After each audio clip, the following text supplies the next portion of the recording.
Opinions, viewpoints, and beliefs presented on this program do not necessarily reflect those of the management, the affiliates and broadcast partners, or the sponsors. Listener discretion is advised.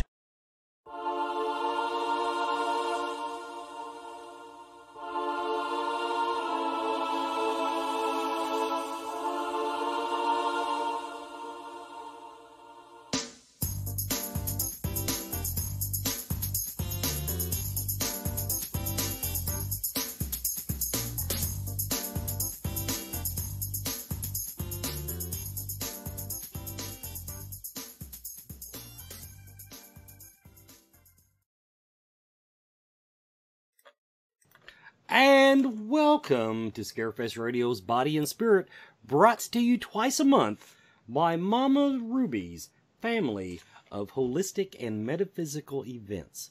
Go to mamarubys.com to learn more. Of course, everybody, this is Body and Spirit, and this is where I get to play in the paranormal world. Scarefest, you know, it's horror, and I don't always. We can't devote all of our time on Scarefest to my passion, which is paranormal stuff. Now, tonight we're going to be talking about the National Ghost Hunting Day, the world's largest ghost hunt. If you remember, those of you that watch Scarefest Radio, for this season, which we call season 12, but technically it just means Scarefest 12. I ain't been doing it 12 years. We had Maria on. I think she was the very first guest right out of the gate, and we were talking about the National Ghost Hunting Day, which launched at Scarefest, I want to say 3 years ago. The thing about it, we talked a lot about the past experiences. We did get into it, but she hadn't really had a chance. Maria had not had a chance to get into this past year's results. And everybody, this comes up, I believe, the first Saturday of October. Is that correct, Maria? Yes, it is. See, I remember all this stuff. It's just like right off the top of my head. Now, everybody, tonight we're live with Mary Marshall, the Paranormal MD, and Maria Schmidt, who is old friend of mine. What can I tell you? I think she's done all my shows. I think she's done everything except the one that died over on the TV channel. We won't talk about that one. No. But no. Yeah, so I don't get to be on Netflix. Yeah. Okay, I'm not. It's Mother's Day weekend. I'm trying to be very polite tonight, ladies. I have not dropped the F-bomb all night. So I am on my best behavior for tonight's show. Now, first of all, I'll start with you, Maria. For those viewers that have followed us here from Scarefest Radio and yet are not familiar with the world's largest ghost hunt, explain to them a little bit about this project and the involvement that has gone into this over the years. Well, Wes, there's nobody better knowledgeable about it in its inception and conception and its delivery through the last 4 years than you. You were part of the team that got us started and executed back in July of 2016 when we first introduced the idea to the Scarefest team. Back then included Patty Starr. And it all started with a momentum of what can we do to acknowledge all the stakeholders of haunted properties, whether they're, paranormal investigators, haunted locations, the media, etc., to celebrate one day where it would be recognized and understood and maybe educated and do some good. So we, my husband is Bob Schmidt, and we are the owners of Haunted Journeys, and we decided to use that as a platform to approach the National Calendar Registry to think about, and they get about 100 submissions a day. I mean, they get everything from, National Water Bottle Day, just very crazy ideas, and all it's all pretty much inspired by marketing efforts. I deserve a day. So, Go ahead. yeah, like National West Forsyth Day. I mean, I'll try to get that one on. I'm sure I'll be successful. But so we did get accepted to on the national calendar for National Ghost Hunting Day. And so then we had the dilemma of what are we going to do with this fantastic day? Well, how are we going to celebrate? And therefore the world's largest ghost hunt was started. And our whole idea really hasn't changed of what the goals are for the event. Primarily is for unification of, again, all the stakeholders. I'm not going to say of all paranormal investigators because we're all in it together. Whether you're in media, whether you are an author researcher, whether you're haunted property, paranormal investigators, there's a lot of stakeholders that sometimes do not get acknowledged. And this holiday seems to kind of put these all folks together. Another purpose of it is historical preservation. And we have really united a frontier that, ghost hunting, the paranormal tourism world, et cetera, actually does a lot for preservation efforts of historical properties. So this is a big message that we are executing. And another one was just to get down and dirty with paranormal research and see what happens when this incredible thing happens at the same time. Lots of ghost hunters, calling out to spirits all at the same time. What does that collective energy do? And we've been significant trying to prove some points there. And so that's another piece of the pie. So yes, National Ghost Hunting Day is celebrated on the last Saturday of each September. And we celebrated with the world's largest ghost hunt. Now, I appreciate the recognition, and I have been a big supporter of the event. I'm not denying that because I think it's a fantastic idea. I wasn't sure you could pull it off logistically because it was such a big project. But now I'm going to confess, but I've never been a part of it because it's just a crazy time of year for me. Other than that first time standing in there watching, I believe it was on the stage, Brian Cano. Well, yeah. Oh, yeah. You needed me. You needed me. I was standing up there drinking. I was standing up there drinking while you and Patty Starr talked. I was useless. I was not. I was eye candy. I was just eye candy. Now, still are. Now, I'm making him blush, Mary. Now, Mary Marshall, the Paranormal MD. Now, I have two questions for you very quickly. First of all, the Paranormal MD. The moniker, what does that actually mean to those of us in the paranormal field? I was going to start answering it because when the way you said it, I already knew something like this was coming. Every once in a while, it happens. And it's like, I literally used to have it on the website. It's like, no, I am not a medical doctor. There is no such thing as a paranormal doctor. It's not a degree on it to itself.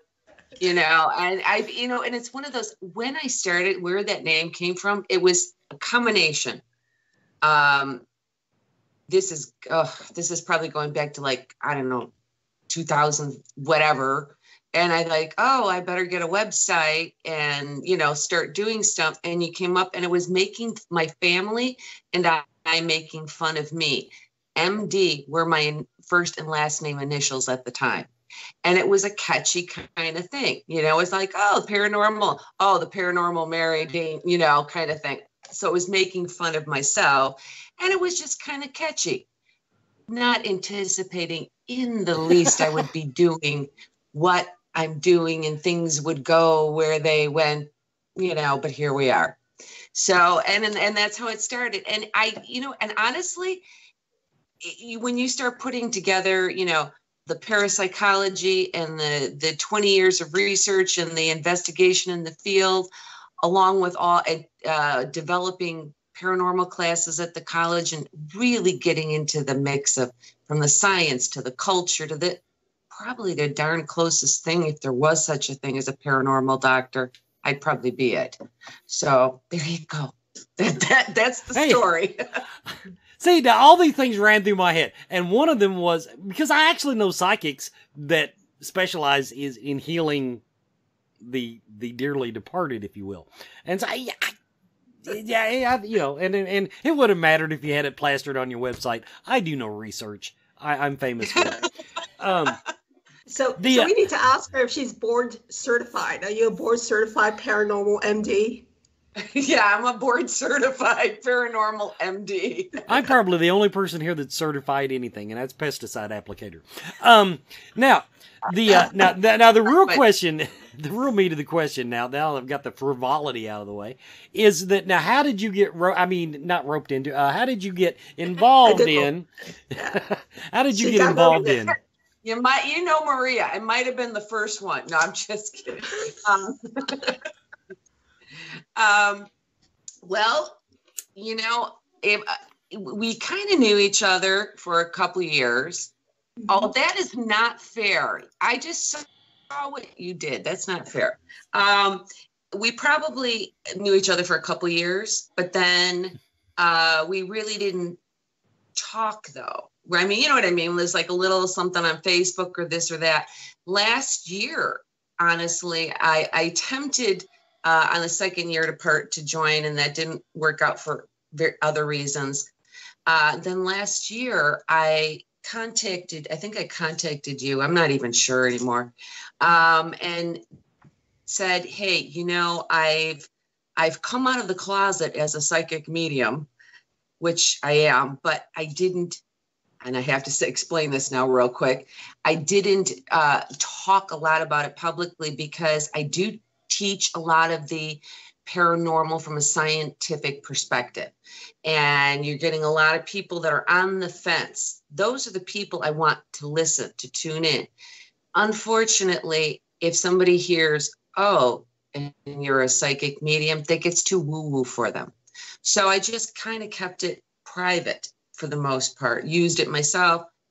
Close people, you know, people close to me, they knew. But I kind of came out of the closet out and said, okay. And because I had some really very touching and meaningful experiences where I said, okay, you know what? I need to do this. This is a good thing. This really does help and heal people. So at that point, I contacted and said, do you have any teams? Because last year, they've kind of had a criteria of that you needed to have it was helpful to have a medium at the haunted location. So we found one that was I'm in Illinois, in Southern Illinois, that did not. Maria put us together and we just sort of took it from there. But that's basically how I kind of started. And then some other things transpired that, you know, we're still working on putting together. And that kind of brought us in closer.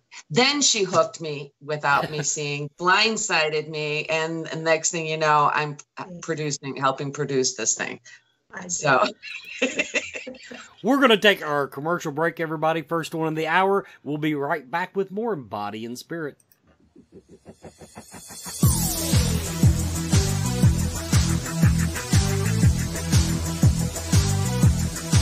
Have you checked out the Mama Ruby's family of metaphysical and spiritual shows?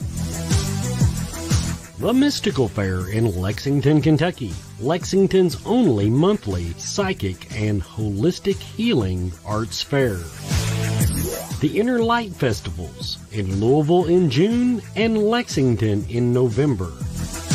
And watch for Mama Ruby's Expo coming in 2020. Plus, Mama Ruby's Meta Lecture Series featuring interesting guests speaking on fascinating subjects. Start your journey now at mamarubies.com for more information.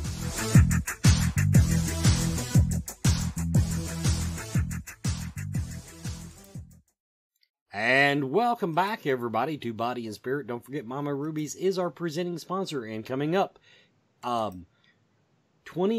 and 25th, if I remember correctly. Yes, here it is. 25th and 26th. I got the dates wrong.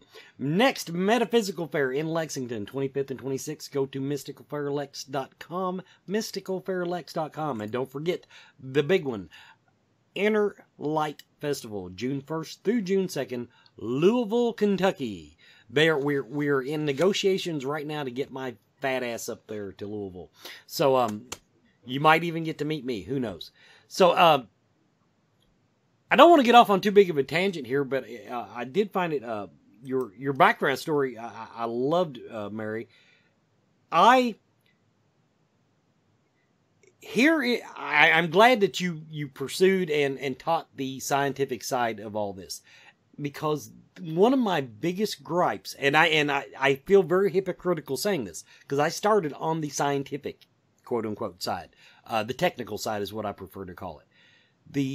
And then as I was seeing things that I couldn't explain technically, then I started listening to mediums like you, that told me, pursue your own gifts. You're very gifted, blah, blah, blah. Now here I am. I'm a second-rate psychic that gives really bad tarot card readings. Now, the point behind this whole soliloquy is that I see so many people that are interested in the paranormal, then they find out, well, you've got two choices. You can do your homework, learn how to use a freaking camera correctly, and learn the electromagnetic spectrum, and learn how light reflects, UV light travels and infrared light travels, or you can go the psychic route, and trust your instincts and all this. And I feel like so many paranormal people in the paranormal field take that side as a shortcut versus what we did. Well, actually, you took the really long route to be a psychic medium, go that way, and then come back. So kudos on that. Yeah, I think a lot of it, to me, it's really important. I think I approach things when I've done investigations in a really controlled manner, really much more like, I know a lot of times people will think, like, for public investigations, and they'll say, oh, this is evidence. To me, that that's not true evidence, because if you've got 40 people in and out and around your building, how do you know what you have? I will go to the extremes of putting up an alarm system so I know who's coming in and out of that building, when I'm doing an investigation. So there was just a lot of controls. And like I said, the science part comes from this has been years now, but getting into studying things I didn't think I would be studying. Quantum physics, quantum entanglement, learning all these science things, neurology to some degree, to figure out how do our brains function? How are things happening? With that being said, there had always, like you were saying, it had always been this other side. I'd use it personally for a lot of years, privately. And then combining the two, even now, I still struggle, because I say, you should see the arguments that go on in my head. My worst thing is editing myself, like as you're talking to spirit or something in that, and then I start trying to analyze it. Stop it. You're not in that mode today, Mary, So yeah, I think you can use one as a crutch. I think that people really do need to understand the process of true investigation. There is a difference between a ghost hunt and investigating. And there's and you can certainly do it all. But if you're presenting something, I think you have to be pretty solid. What you present, it needs to stand up to scrutiny. And if it can't, it doesn't mean it's not real. It just means you need to find a better way to capture and present it. So, though there's that side of it. The medium side, it's a trip. It's a completely different set of skills and emotions that you're tapping into. And in a way, you are an aid, not just to the living, but to the dead. You can be a voice for them and understand the human side of who these spirits are. So I guess, yeah, putting the two together. But I did do it the long way. Okay. Now, Maria, What, before we get into the past results, I do want to ask, how's this year shaping up? This thing has grown every year as far as countries and teams and everything. How, just kind of a little photograph of time compared to where you were this time last year. How's this year shaping up? It's shaping up pretty nicely. It's in a different level of dynamics. There's going to be some strong influencers that we didn't have last year. Obviously, having Mary on board is a big step for us because she's going to bring a level of professionalism, sophistication we never had. No, I'm just kidding. Well, but, I know a few people that were involved before that might take issue with that.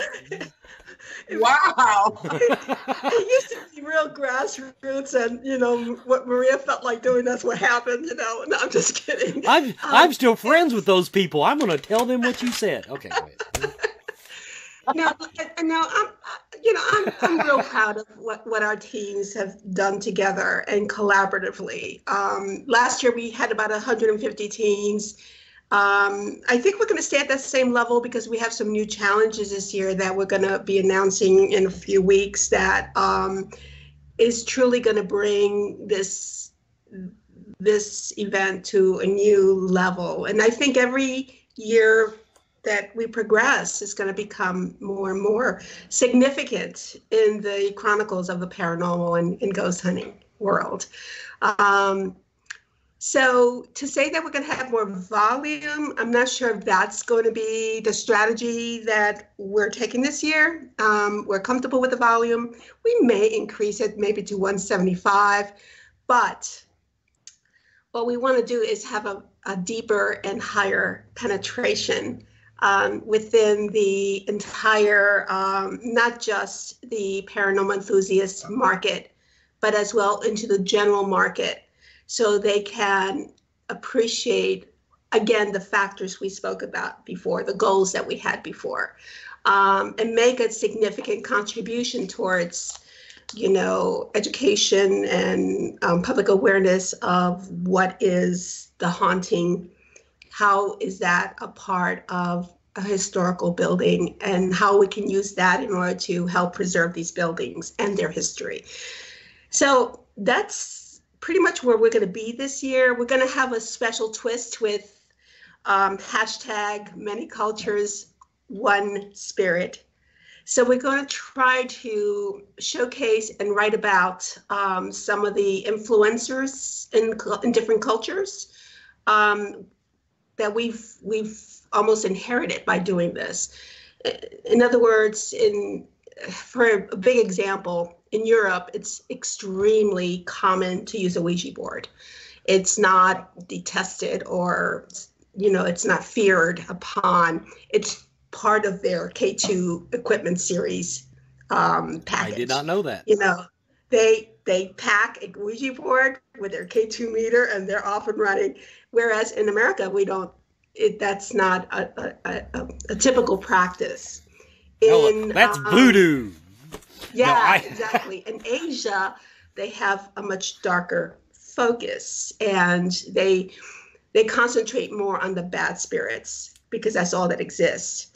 And what we found in the Pacific Rim is that they like to use more of the spiritual, metaphysical, and drenched, the seance, etc.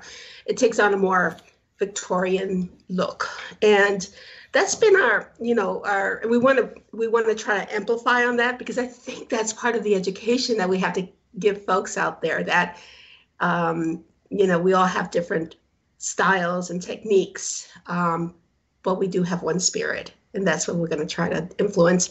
We're going to have a spotlight on maybe 5 or 6 celebrated haunted towns. And that's also our influence in trying to say, how can we sustain these small towns that use haunted places to bring in folks to discover those small towns? And there's a big effort and push going in that direction. And we're hoping that, that's going to be another, significant part of the education we do, the world's largest ghost hunt. So we're not going to try to do too much new every year. We're going to try just dribble in some changes, some different focuses. because we want to stay as pure to the original concept as possible. So, yeah. Now, I'm going to pipe in just for a second, because I'm just going to say, here's the thing. Certain amount of things are in the works that Maria is alluding to, or I've alluded to. Unfortunately, we're just in a position that we can't speak about it quite yet. But the point being is that it's going to elevate it and really bring it to the masses, so that just like you said, the general public, the people who are either on the fence, I sort of heard about this stuff, can come in, because it's about, obviously, the ghost hunting. It is about the paranormal activity and understanding that, and the cultural perspective on that.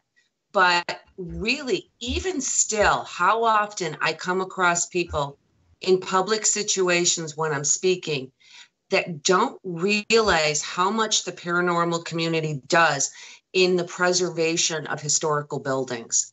And I kind of try to put that out there and say, do you realize how many buildings would either have been torn down or fallen down by now if it weren't for the paranormal community coming in, sometimes buying them? Maybe they're holding these ghost hunts there. Sure, money is exchanging hands, but most of it's going for a really good cause and for a good reason.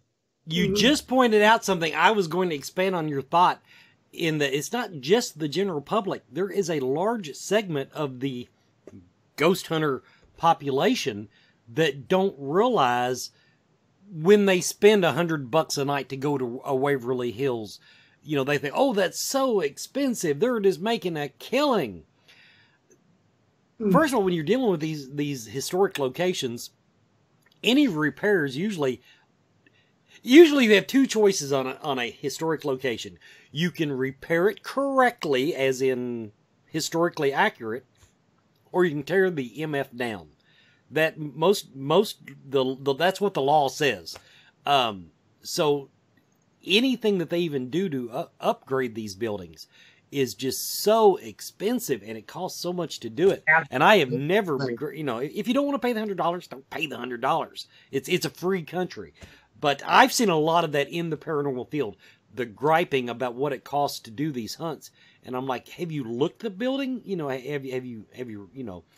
Have you wrapped your head around what it takes just to upkeep a building that does nothing else?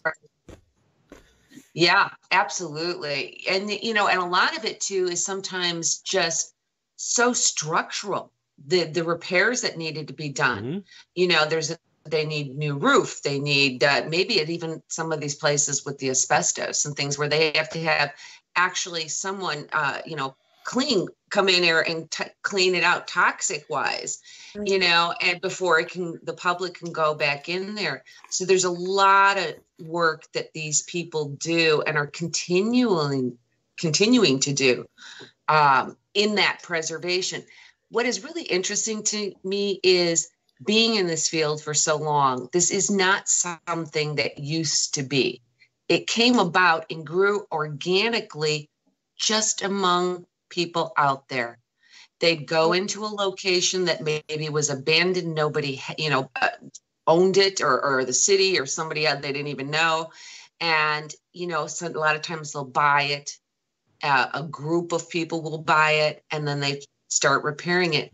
But what I mean organically is from the idea of going in there and doing their research on the property, on the building, on the people. It became living history. Yeah. And, and from that living history, this movement among a lot of investigators and people in the field just started, and it just kept growing. Nobody said, hey, this is what you need to do. It just plan. Yeah, they don't. And so it really speaks to people having in this field a sense of compassion and empathy for life. And, And there still are, Mary, that's so well spoken. And a lot of these ghost hunters, and we had testimony of 150 of these ghost hunter teams, they didn't get paid a penny for doing what they did last year. And it wasn't just a 2-hour segment of their life that they gave up. They gave up months of preparation to do this, and all for the sake of historic preservation. But this is not uncommon. This is what they're used to doing, and they love to do it, and they're ambassadors in this. And you know, a lot of these buildings, we talk about roofs, et cetera, but one of the biggest challenges that we have with the world's largest ghost hunt is finding a historic property that has decent Wi-Fi. And I said, well, why don't you just get yourself decent Wi-Fi like the rest of them? They can't afford it. They cannot afford $100 a month to get a wire, you know, to get good internet Wi-Fi in the building. Maria, you know, I've not stayed in that many hotels that had decent Wi-Fi, and I've not been in the first convention center. Well, we know where you stay, Wes. But the conventions, people ask me to do live remotes from all these conventions, and I'm going, no. Everybody, we're going to take our commercial break. Second one of the hour. We'll be right back with more Body and Spirit, talking about the National Ghost Hunting Day, world's largest ghost hunt.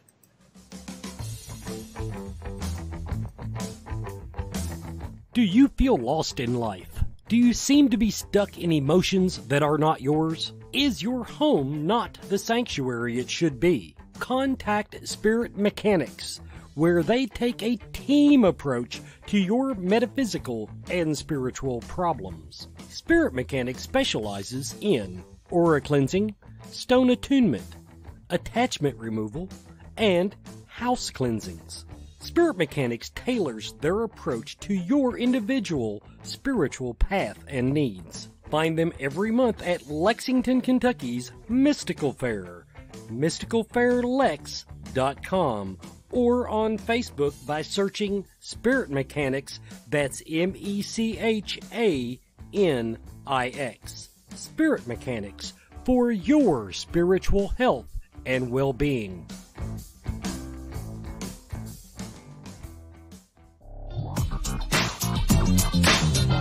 Everyone is talking about CBD oil. Most of us know that CBD is a cannabis compound that has significant medical benefits, but does not make people high. Its benefits include pain relief, anti-seizure properties, anxiety relief, fights cancer, reduces the risk of diabetes, and it is even used as a sleep aid. Blue Leaf Naturals CBD and hemp products are full-spectrum hemp extract oils. They use only hemp grown in Kentucky, supporting Kentucky farmers and businesses and helping you and your family stay healthy and well. Blue Leaf Naturals, created with care from seed to shelf. Visit their website at blueleafnaturals.com. Blue Leaf Naturals, a Kentucky proud company. And welcome back, everyone, to Scarefest Radio's Body and Spirit, presented to you by the Mama Ruby's family of metaphysical and holistic events. Now I want to get into a little bit about what's happened in the past, where we are now. What drew me to the project. Because, like I said, it scared the piss out of me what you described that you wanted to do from a logistical standpoint. But I do like the idea. I was wondering about I guess the phrase would be the collective consciousness. You have a bunch of paranormal investigators, ghost hunters, however they want to term themselves, going out at the same time. And at least originally, we won't get into the future now. I've already been waved off the spoilers. But basically, everybody, what they did the first year, Brian Cano was there, and he had the teams basically ask, they had a list of EVP questions. And they just wanted to see if there was any similarity in the results and everything. So I guess the first question is, have you collected enough data to say that the ghost in Mongolia, okay, yeah, I pulled that one out of my rear end. The ghost in Asia recognize I shouldn't say the event, but you know what I'm saying. Recognize what's going on as a worldwide phenomenon at that moment? I want to answer that question. First of all, in year one, when you put us on Scarefest Radio, you said all hell will break loose. Or yeah, okay, okay. Off. No, that.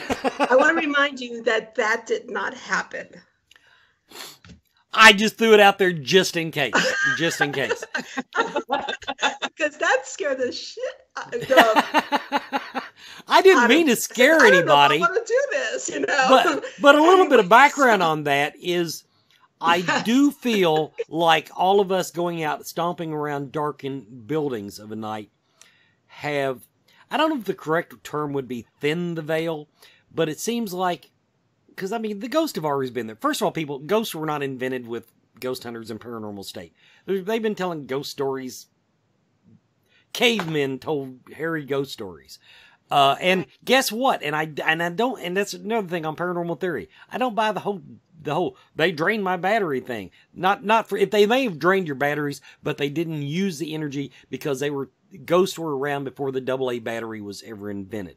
There, I've got my little soapbox thing out of the way. But I really did have I was wondering what our interaction, not even as a worldwide phenomenon, what effect they would have. And then flippantly, I did drop the little, oh, what if you open a portal to hell and that's the end of the world? You scared the petunias out of me because I didn't know it was going to happen either. And so. Ghost apocalypse or something. I mean, what? It was crazy. It was crazy. I don't even know if Brian was on the line with me back then. It's been so long ago, but there's two formats that I'm first of all, as you know, Wes, I don't know if you remember, but I'm a registered nurse. And as a clinician, I'm like Mary. That's why we get along. We're very analytical minded.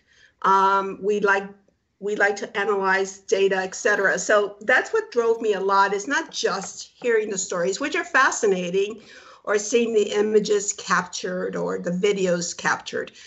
But what we did, we engaged with the Cyclical Research Center out of New Mexico. And if you remember that, and we did studies from year one on what we call random number generators.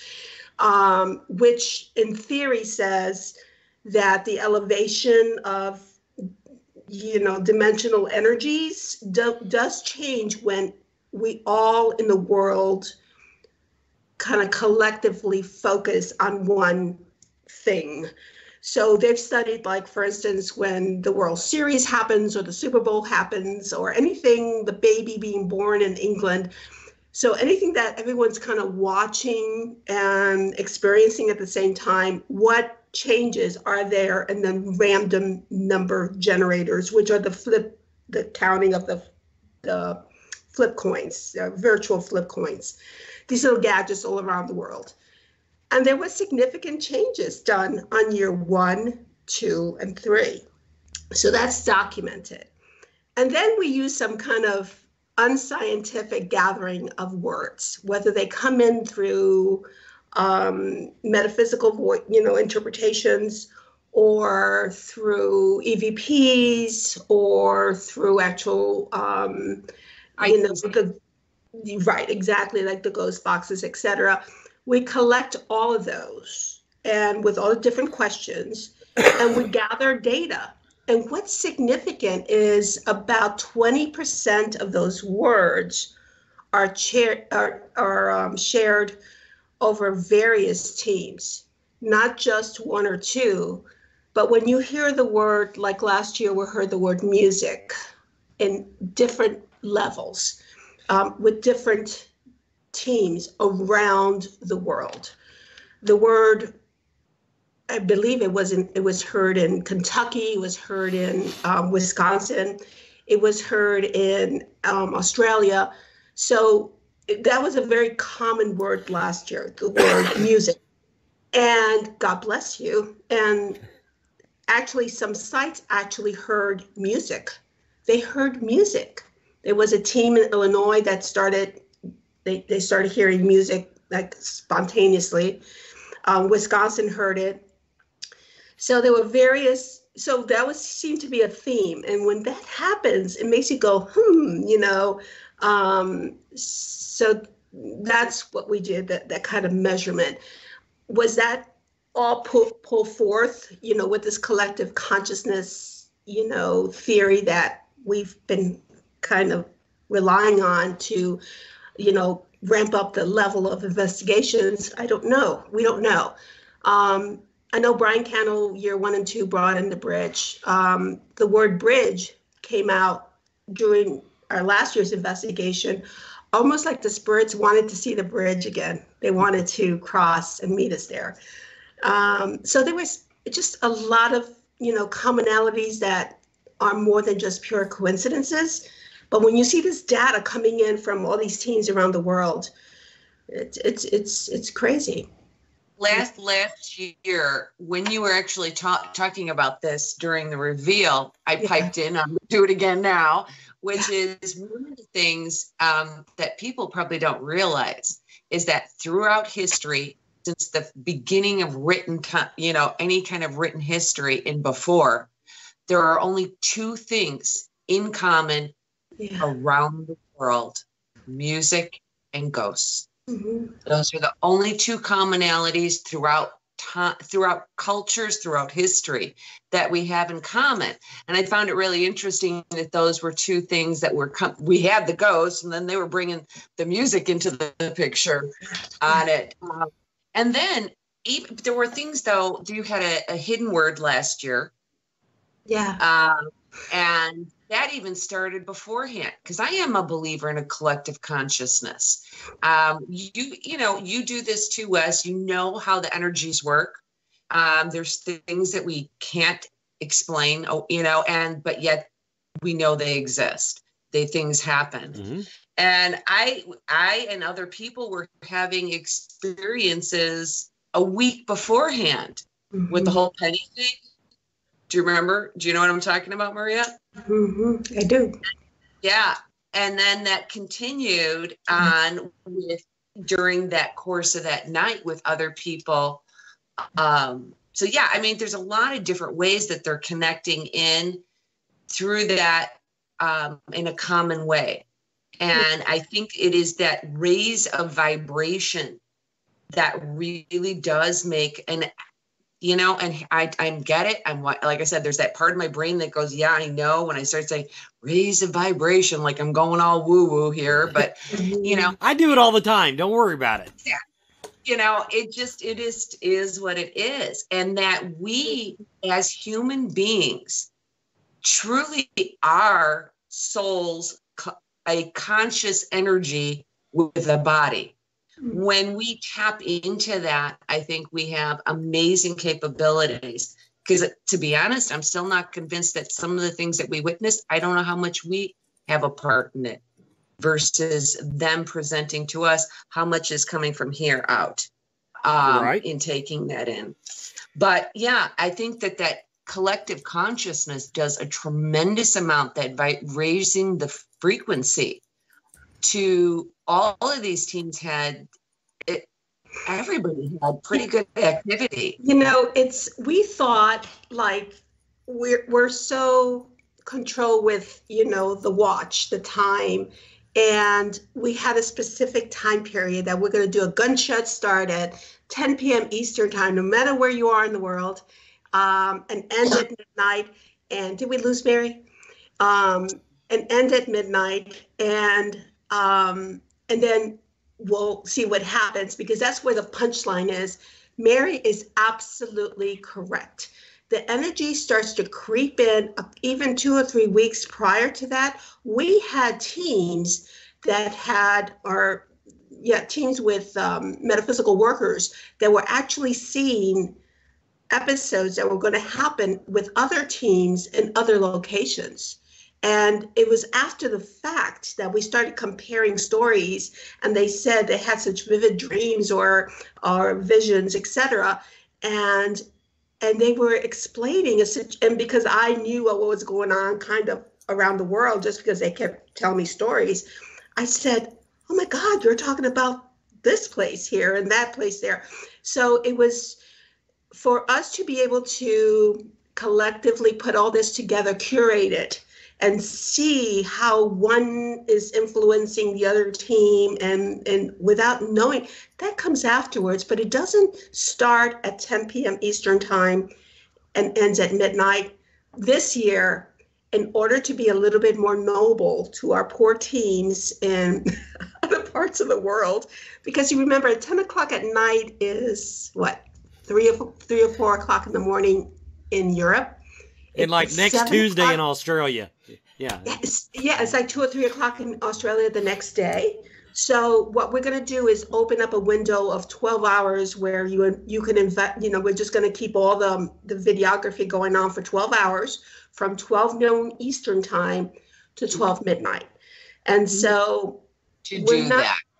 Pardon me? Yes. So that way, we can have our teams in, there was a team at an abbey in England this year that caught a spectral, gorgeous apparition on film.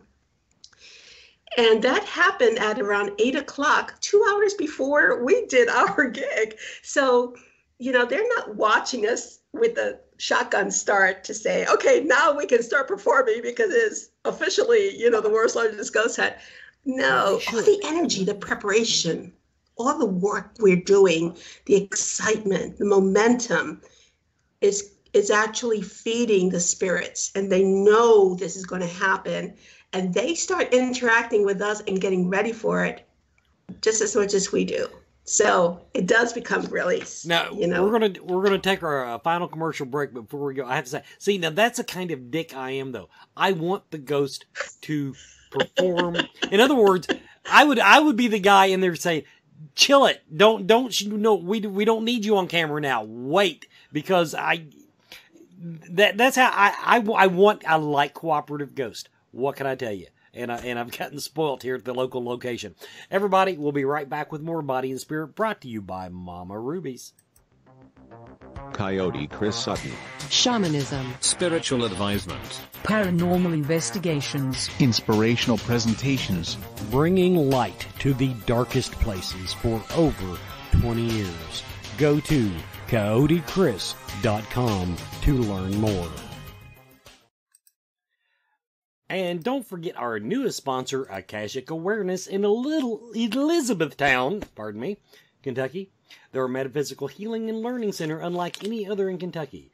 Crystals, gems, and minerals greet you when you walk in, and that little shaggy dog called Raven. But really, the cool thing about them is they do a lot of learning events, and they bring in a lot of healers and different types of readers. And they have this event list. AkashicAwareness.com. Go there.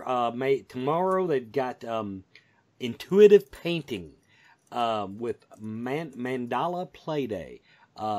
Rachel Centron will be there on the 16th doing massage, and trust me, she's good. She has paws, as I like to say. She's a small young lady that can get your muscles loosened up. And then Reiki with Nancy is coming up on the 16th. You'll find all that and more on their website, AkashicAwareness.com. If you go, tell the guy, be sure to tell them that you heard it on the radio about the guy being a hippie.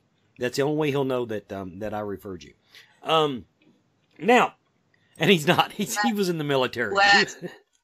Wes, I'm interrupting you. You have a great radio voice, by the way. I do. I have a southern accent. Did you hear? Don't start that narrative. You're creating a monster. I have a good tone, but did you hear the way I say diabetes in the commercial? I sound like Wilford Brimley. Anyway. One of the things I want to, so we're seeing some commonality, but not enough to draw conclusions. That's what I hate about the paranormal field. No one but me is willing to draw conclusions.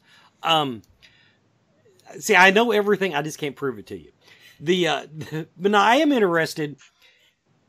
Okay, you talked about how in Asia they deal with a much darker spirit. Are those commonalities still present in the places that view the paranormal so much differently than, say, us in Australia? Have you noticed that? You know, we would have to have a lot more. We just have 3 teams in Asia. Actually, 4 if you count the Philippines. We just have 3 teams. That's a lot of teams. I'm not, but I understand. Oh, you don't have the data sampling to compare it. Yeah, I mean, we can do South versus the North, or East versus the West in the USA, because we have a lot more numbers there. But to compare, the influence of the darkness in Asia with their twisted look in Australia, is we don't have enough there. One day perhaps we will. We don't know, but that's we want to explore the cultural impact this year a little bit stronger, and that's what is going to be so tremendous in 2019. And we're going to have the right platform, if all goes well with our plans, to showcase these international teams, because quite frankly, the USA has been really the core of the world's largest ghost hunt, and I'm not satisfied with that. I think we need to bring in the rest of the world in abundance. Last year we did have South Africa, which we were very blessed in having, and by the way, if you go to our website, I'm going to do a little plug here, which is largestghosthunt.com. You'll see some of those videos, and you can bounce around from the different regions that we had. We have them all kind of curated and organized by the regions in the world. So you can see the investigation in South Africa, you can see the investigation in Malaysia, etc. So yeah. I think you just gave the wrong address. You said world's largest ghost hunt. There is no. That was a slip. That was a good slip. Yeah. Yeah. It's largest. Thank you. See, that's why a good producer.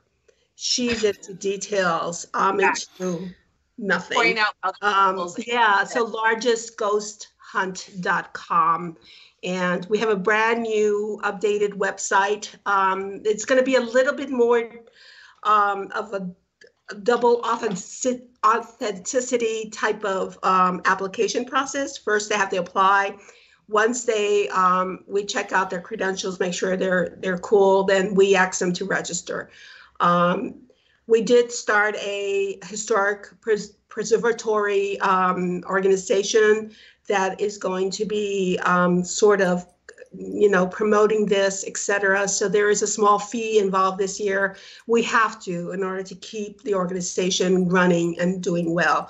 Unfortunately, we're limited to, what we can do with the restraints of monies, etc. But I think this year we're going to have different players involved that we're going to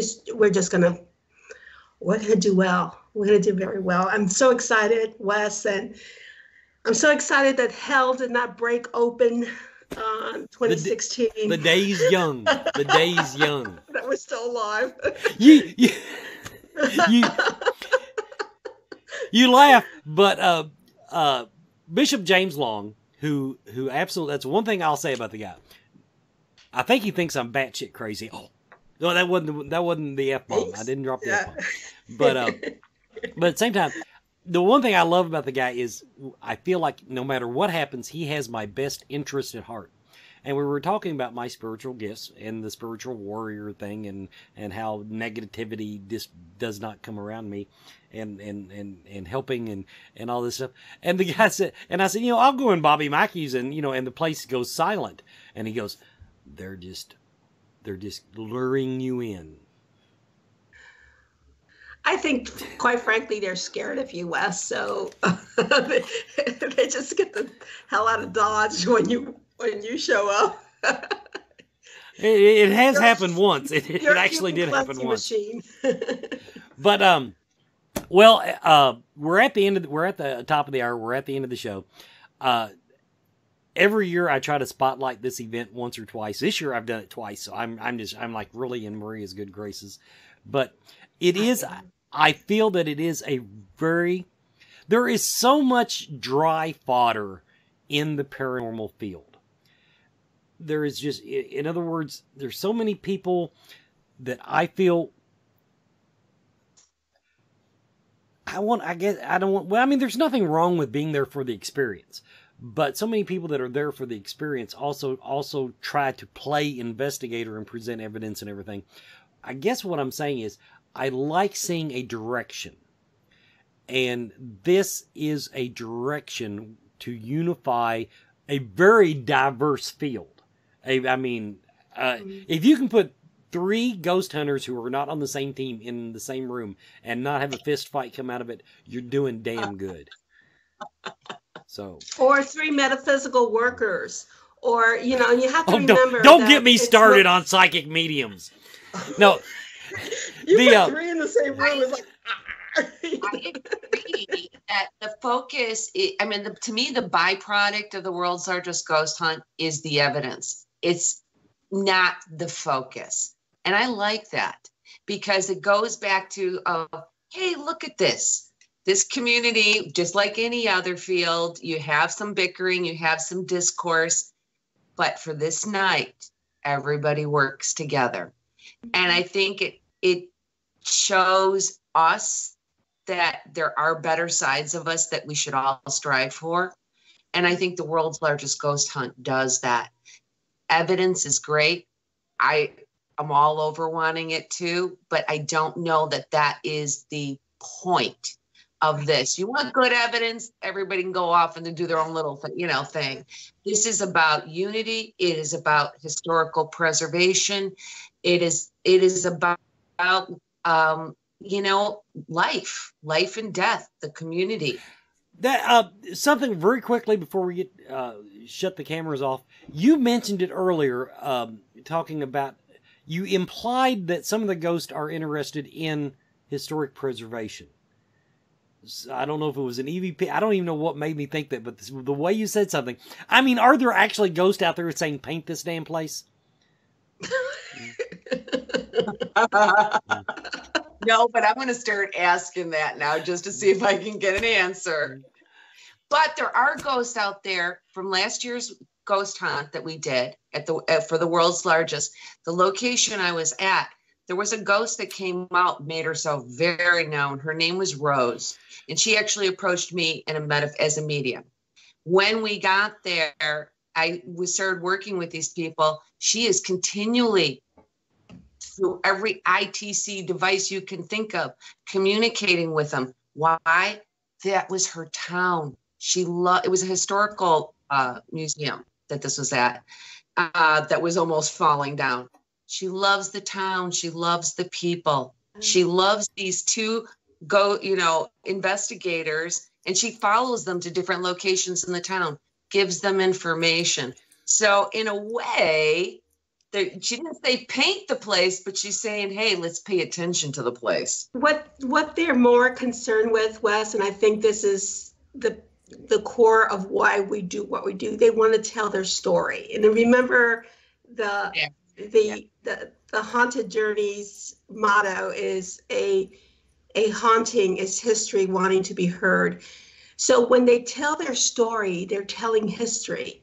And the only way they're going to be able to tell that history over and over again if people come to the structure that held that story, that embraced that story.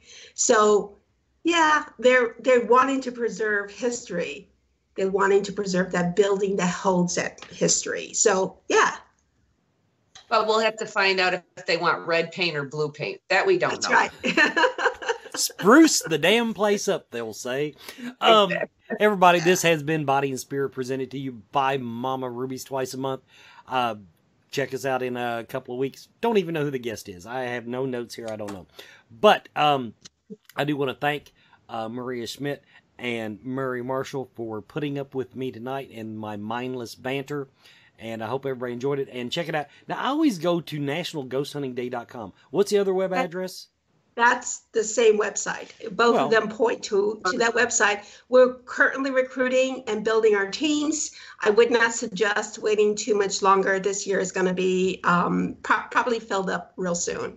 So, yeah. So we want to, especially does this broadcast over to outside of this country, or I'd like Well, to get those it's the internet, I guess, cues. everywhere but China. We're not in China, not yet. Well, because of they that. probably blocked my fat ass. I don't know. The tariff that we just got. They won't allow us there. But I mean, there once again, Yes. it's on YouTube. If I'm sure there's some Middle Eastern countries without that might not like our American content, and I'm fairly sure there's got to be some right wing Christians that will not watch my show. But other than that, yeah, we're pretty. I'm big in Australia. I can help you in Australia. I'm big in Australia and New Zealand. I know that from watching the little graphs on the website. Everybody, this has been Body and Spirit. Once again, thanks to my guest. We'll see you in a couple weeks.